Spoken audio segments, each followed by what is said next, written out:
नमस्कार। भारत मौसम विज्ञान विभाग आप सभी का अपने दैनिक मौसम परिचर्चा में हार्दिक स्वागत करता है। आज 29 अप्रैल के इस परिचर्चा का मुख्य उद्देश्य पिछले 24 घंटे में मौसम कैसा रहा उसका जिक्र करना और आने वाले 4-5 दिनों में भारत के विभिन्न भागों में मौसम कैसा रहेगा उसकी जानकारी से अवगत कराना है। तो अगर हम कल के वेदर की बात करें तो कल हेल स्टॉर्म की एक्टिविटी जो है भारत के ज़्यादातर हिस्सों में देखने को मिली है और इसके साथ साथ जो है एक दो स्थानों पर भारी वर्षा भी होने की सूचनाएं हैं। उससे पहले सबसे पहले आज का मुख्य बिंदुओं पे एक नज़र डाल लेते हैं। यूँ तो light to moderate rainfall Bharat के ज़्यादातर हिस्सों में आने वाले 4-5 दिनों में रहने वाली है। इसके साथ साथ थंडरस्टॉर्म और गस्टी विंड की एक्टिविटी आपको विभिन्न भागों में आने वाले 4-5 दिनों में देखने को मिलती रहेगी। फिर भी जो मॉडरेट टू सीवियर थंडरस्टॉर्म उसके साथ साथ लाइटनिंग की जो एक्टिविटी है वो मुख्य रूप से नॉर्थ वेस्ट इंडिया यानी कि उत्तर पश्चिम भारत में एक से लेकर के 3 मई के बीच में देखने को मिल सकती है। इसी के साथ साथ जो मध्य और जो पूर्वी भारत है वहाँ पर आज से ही यानी कि 29 अप्रैल से लेकर के और 2 मई तक जो है वो एक्टिविटी आपको देखने को मिलती रहेगी। इसी के साथ साथ अगर हम भारी वर्षा की बात करें तो जो पश्चिमी हिमालयी क्षेत्र है जैसे जम्मू कश्मीर, हिमाचल प्रदेश और उत्तराखंड, खासतौर से हिमाचल प्रदेश और उत्तराखंड में इस बार भारी वर्षा जो है देखने को मिल सकती है 1 से लेकर के 3 मई के बीच में। इसी के साथ साथ अगर हम दक्षिण प्रादेशिक भारत की बात करें तो वहाँ पर भी भारी वर्षा जो तमिलनाडु, केरला और उसके साथ साथ दक्षिण कर्नाटका में भी आपको 4-5 दिनों में देखने को मिलती रहेगी। अगर हम भारी से भारी वर्षा की बात करें तो आपको जो है घाट एरिया जो तमिलनाडु के वहाँ पर दक्षिण कर्नाटका उसमें 29 तारीख से लेकर आज से लेकर के 2 मई के बीच में आपको देखने को मिलने की संभावना बनी हुई है। जहाँ तक पूर्वोत्तर राज्यों का सवाल है वहाँ पर भी हल्के से मध्यम स्तर की वर्षा आने वाले 4-5 दिनों में और अरुणाचल प्रदेश में खासतौर से आने वाले 4-5 दिनों में भारी वर्षा आपको देखने को मिलती रहेगी। अगर हम रियलाइज वेदर की बात करें तो कल हेल स्टॉर्म की जैसे मैंने शुरुआत में बोला था आपको मध्य भारत में जिसमें मध्य प्रदेश दोनों ही पूर्वी मध्य प्रदेश और पश्चिमी मध्य प्रदेश इसके साथ साथ विदर्भ वहाँ पर कई स्थानों पर हेल स्टॉर्म की कल मीडिया और बाकी ऑब्जर्वेटरीज के थ्रू हमें सूचनाएं प्राप्त हुई। इसी के साथ साथ 1-2 स्थानों पर मध्य महाराष्ट्र में और इसी के साथ साथ उड़ीसा में भी हेल स्टॉर्म की पिछले 24 घंटे में सूचनाएं प्राप्त हुई। इसी के साथ साथ विभिन्न भागों में थंडरस्टॉर्म की एक्टिविटी भी जारी रही है पिछले 24 घंटे में।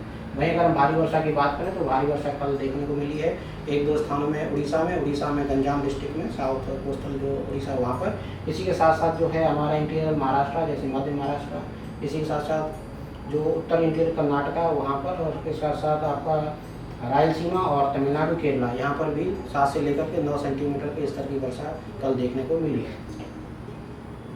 अब हम बात कर लेते हैं कल के अधिकतम तापमानों। तो कल भारत में ज़्यादातर हिस्सों में तापमान जो है 40 डिग्री सेल्सियस से नीचे दर्ज किया गया। खासतौर से मैदानी क्षेत्र हैं भारत के वो चाहे आप इस मैप से देख सकते हैं जो हल्का लाल रंग और नारंगी रंग उससे आप देख सकते हैं भारत के विभिन्न भागों में टेम्परेचर 40 डिग्री सेल्सियस से नीचे ही दर्ज किया गया। सिवाय पश्चिम हिमालय क्षेत्र और पूर्वी हिमालय क्षेत्र पूर्वोत्तर राज्यों में ये टेम्परेचर आपका 20 से लेकर के 31 डिग्री सेल्सियस के बीच में दर्ज किया गया है। वहीं अगर हम बाकी के अगर हम इसकी विचलन की बात करें लॉन्ग टर्म एवरेज से तो आप देखेंगे कि ज़्यादातर हिस्सों में टेम्परेचर या तो सामान्य या सामान्य से नीचे बने हुए हैं। खासतौर से जो मध्य भारत है और उत्तर पश्चिम भारत है वहाँ पर टेम्परेचर सामान्य से 4 से 6 डिग्री सेल्सियस अभी नीचे दर्ज किए जा रहे हैं। आने वाले 4-5 दिनों की अगर हम पूर्वानुमान की बात करें तो आने वाले 4-5 दिनों में उत्तर पश्चिम भारत में चूँकि गतिविधि वर्षा की बढ़ने वाली है इसलिए वहाँ पर टेम्परेचर आने वाले 4-5 दिनों में 3 से 5 डिग्री सेल्सियस गिरने की संभावना है। वहीं अगर हम मध्य पूर्व और बाकी दक्षिण प्रादेशिक भारत के साथ साथ पूर्वोत्तर राज्यों की बात करें तो वहाँ पर आने वाले 4-5 दिनों में टेम्परेचर में कोई खास बदलाव होने की संभावनाएं नहीं दिखाई देती हैं। अब हम बात करेंगे क्रमवार जो है सिनॉप्टिक सिस्टम्स की। तो सिनॉप्टिक सिस्टम में अभी हमारे पास एक वेस्टर्न डिस्टर्बेंस जिसको हम हिंदी में पश्चिमी विक्षोभ बोलते हैं वो अभी मध्य पाकिस्तान के आसपास बना हुआ है। वहीं एक जो नॉर्थ साउथ ट्रफ है एक आपकी चल रही है जो हमारा दक्षिण पूर्वी अरब सागर है वहाँ से लेकर के आपके एक ट्रफ दक्षिणी छत्तीसगढ़ तक चल रही है जो कि कर्नाटका और तेलंगाना से होते हुए निम्न क्षोभ मंडल में देखी जा रही है। वहीं के साथ साथ एक आज साइक्लोनिक सर्कुलेशन देखने को मिला है दक्षिण पूर्वी अरब सागर में। तो ये जो मुख्य बिंदु खासतौर से जो नॉर्थ साउथ ट्रफ है ये दक्षिण प्रादेशिक भारत में वर्षा देगी क्योंकि इसके प्रभाव में आपको मॉइस्चर की गतिविधि अरब सागर से दक्षिण प्रादेशिक भारत को मिलती रहेगी। वहीं अगर हम तमिलनाडु की बात करें तो यहाँ जो आपका बंगाल की खाड़ी वहाँ से भी निम्न क्षोभ मंडल में मॉइस्चर की गतिविधि लगातार जारी रहने की संभावना है। इसीलिए हमने आने वाले 4-5 दिनों में दक्षिण प्रादेशिक भारत में खासतौर से तमिलनाडु और केरला को आने वाले 4-5 दिनों में भारी वर्षा की चेतावनी जारी की हुई है। वहीं अगर हम पश्चिमी विक्षोभ की गतिविधि की बात करें तो ये पश्चिमी विक्षोभ अभी आने वाले 2 दिनों में आपको गतिविधि देता रहेगा हल्के से मध्यम स्तर की वर्षा। लेकिन उसके बाद एक पश्चिमी विक्षोभ 1 तारीख की रात्रि से भारत को दूसरा पश्चिमी विक्षोभ प्रभावित करेगा, जिसके प्रभाव में 1 से लेकर के 3 मई के बीच में अच्छी वर्षा और हिमपात होने की संभावनाएं बनी हुई है।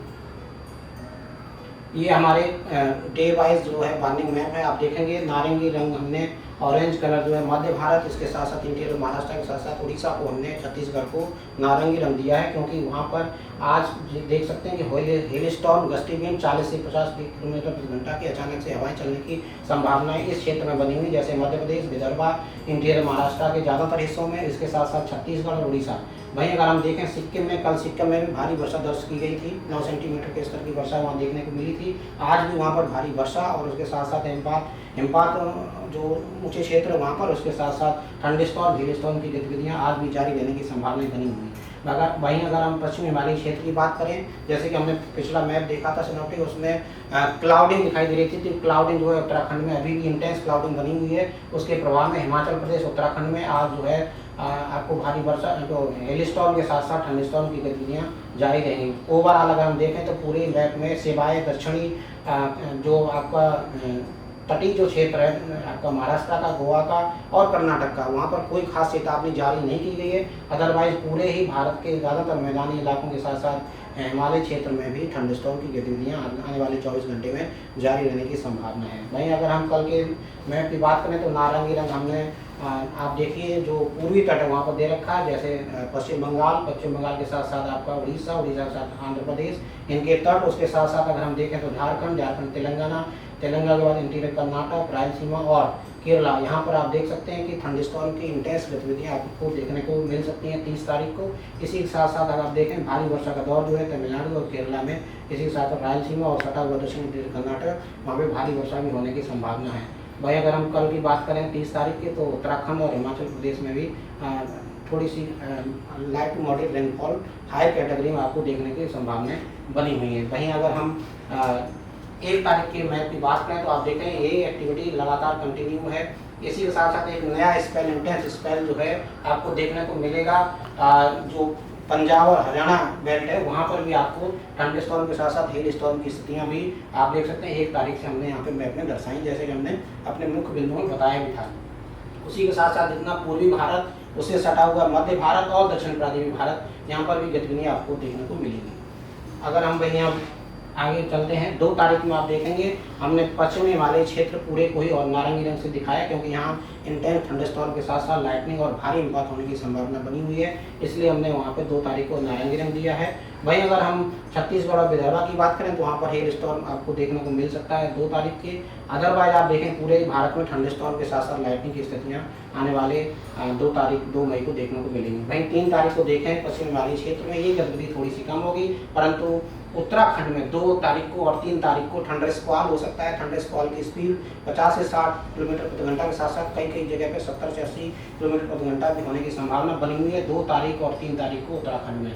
उसी के साथ साथ अगर हम देखें डस्ट स्टॉर्म की स्थिति भी आपको 2 तारीख को राजस्थान, पश्चिमी राजस्थान में और 3 तारीख को भी डस्ट स्टॉर्म की एक्टिविटी आपको पश्चिमी राजस्थान में देखने को मिल सकती है। अदरवाइज आप देखें पूरे ही भारत में थंडरस्टॉर्म की स्थिति 1-2 स्थान में देखने को मिलते रहेंगे। अगर हम इसको समराइज करें, इसका सारांश देखें तो आने वाले 4-5 दिनों में भारत के विभिन्न भागों में थंडरस्टॉर्म की स्थितियाँ जारी रहने की संभावना है। किसान भाइयों को उचित इसका वो करना चाहिए, सावधानी बरतनी चाहिए और सामान्य पब्लिक से भी यही अनुरोध है कि वो थंडरस्टॉर्म के टाइम पे अपने घरों में रहें, ज़्यादा अपने आप को एक्सपोज ना करें जब तक कि उसको इमरजेंसी में ज़्यादा जरूरत न हो। अदरवाइज घरों के अंदर रहें थंडरस्टॉर्म के टाइम पे। धन्यवाद। और हमारे और अधिक जानकारी के लिए हमारे जो वेबसाइट है मौसम.imd.gov.in, उसके साथ साथ हमारे जो और कम्युनिकेशन चैनल्स हैं उसमें भी आप विजिट कर सकते हैं, जैसे फेसबुक और ट्विटर।